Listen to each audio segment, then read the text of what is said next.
आज का जो हमारा विषय है वो प्री प्लान नहीं है। पहले मैं नहीं सोचा था कि इस विषय पे मैं बात करूँगा, लेकिन मेरे सामने कुछ ऐसे वीडियोज़ है जिसके कारण मेरे को ये वीडियो बनाना पड़ रहा है, क्योंकि ज़रूरी है कि लोग जागरूक हों, लोग सही वीडियोज़ देखें। हालांकि मैं किसी चैनल या किसी व्यक्ति का नाम नहीं लूँगा, लेकिन लोगों को जागरूक करना आवश्यक है। दो प्रकार के लोग होते हैं, एकल देववादी और बहुदेववादी। एकल देववादी अर्थात जिस व्यक्ति के मन में किसी एक ईश्वर के प्रति आस्था हो और वो किसी एक ईश्वर की ही पूजा करता हो। और बहुदेववादी अर्थात जो सभी ईश्वरों को बराबर पूजता हो, सभी पर बराबर विश्वास करता हो।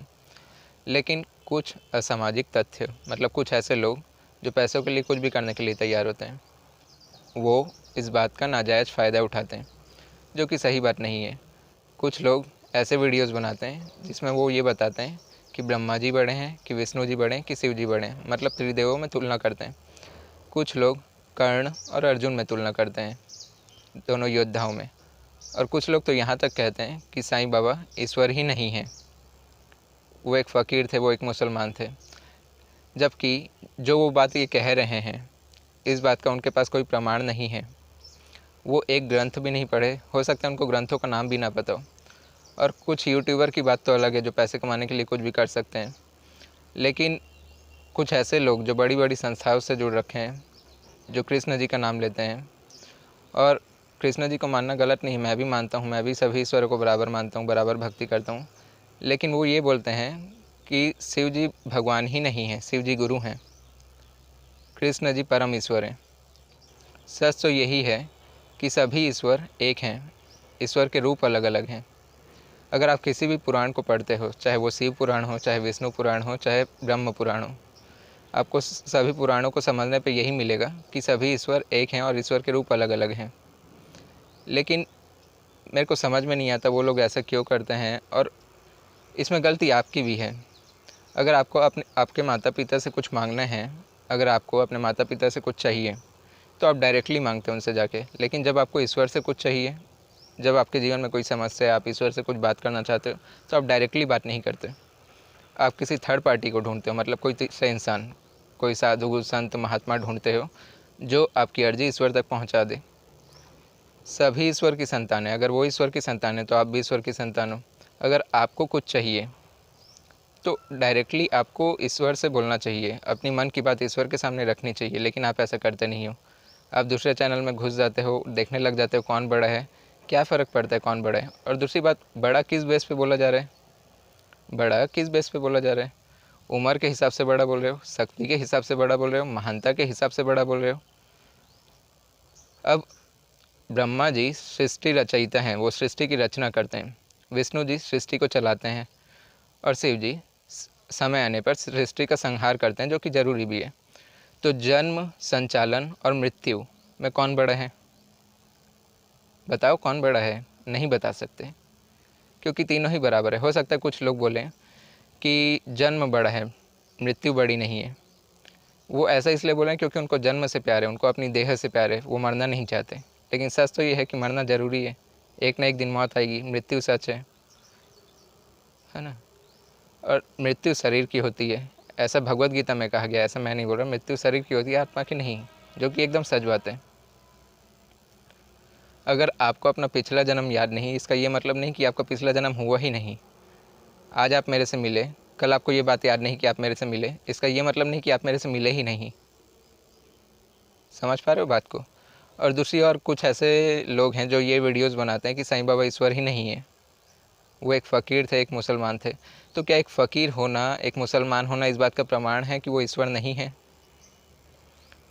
जितने भी अवतार हुए हैं, जितने भी भगवान के अवतार हुए हैं, जैसे राम जी भी इंसान रूप में अवतार लिए, शिव जी हनुमान जी के रूप में अवतार लिए, एक वानर के रूप में।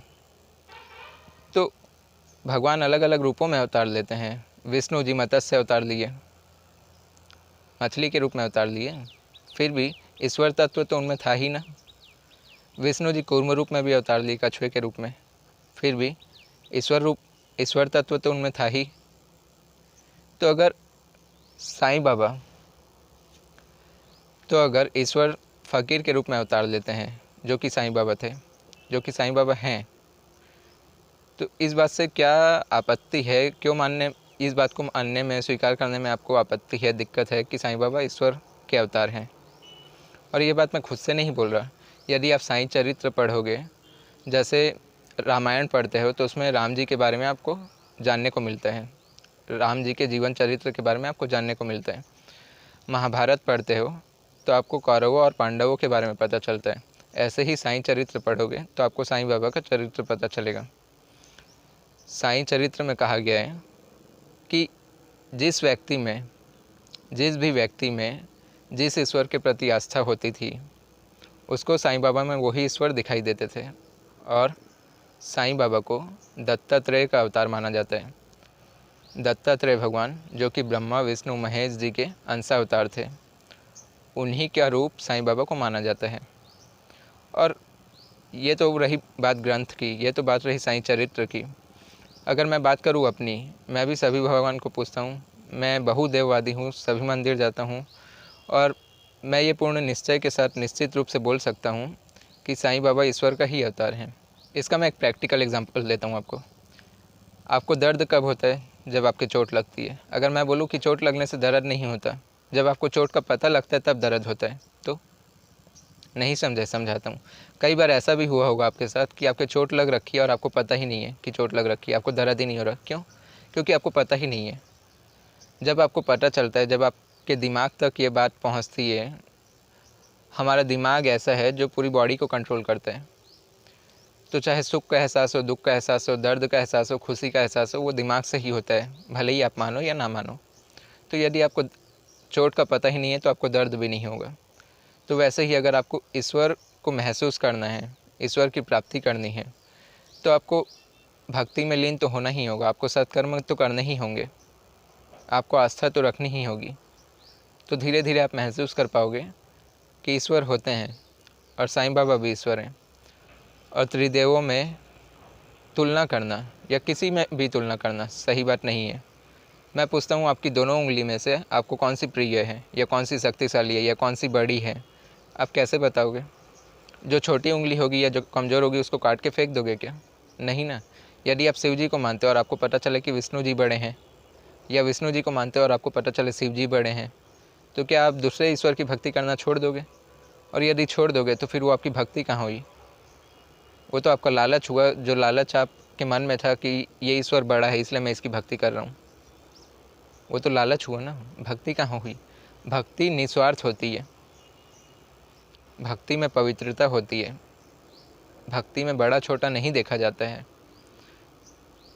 तो उम्मीद करता हूँ आप समझ पाए होंगे कि तुलना करना, या अगर आपको ईश्वर से मिलना है, ईश्वर से कुछ चाहिए, ईश्वर से बात करनी है, ईश्वर को महसूस करना है, तो किसी तीसरे के पास जाना या किसी दूसरे के वीडियो को देख के ये मान लेना कि ये ईश्वर छोटा है, ये बड़ा है, या ये ईश्वर ही नहीं है, ये सब गलत बात है। आपको अपनी चेतना का इस्तेमाल करना चाहिए। ईश्वर सबके मन में वास करते हैं, आपके भी मन में है। अगर आप ध्यानमग्न होगे, भक्ति करोगे, तो आपको ईश्वर की प्राप्ति जरूर होगी, और आप समझ पाओगे कि ईश्वर कौन है। जो ये बोलते हैं कि ब्रह्मा जी बड़े या विष्णु जी या महेश जी, वो ये तक नहीं बता सकते कि ईश्वर होते क्या हैं, होते कौन हैं। वो ईश्वर की परिभाषा भी नहीं बता सकते। वो सिर्फ और सिर्फ आपको गुमराह कर रहे हैं। मेरी तरफ से यही विनती है कि आप ऐसे वीडियोस ना देखें जिसमें ये बताया जा रहा है कि कौन बड़ा है। हालांकि इसके ऊपर मैं एक डेडिकेटेड वीडियो बना दूंगा कि त्रिदेव में कौन बड़ा है। हालांकि जो उसमें मैं बोलने वाला हूँ वो मैं आज बोल चुका हूँ कि सब बराबर हैं, लेकिन सब बराबर कैसे हैं वो उस वीडियो में मैं आपको समझाऊंगा प्रॉपरली। लेकिन इस तरीके के वीडियो जिसमें किसी एक को बड़ा बोला जा रहा है, वो सब झूठ है। मैं उम्मीद करता हूँ आपको मेरी बात समझ में आई होगी।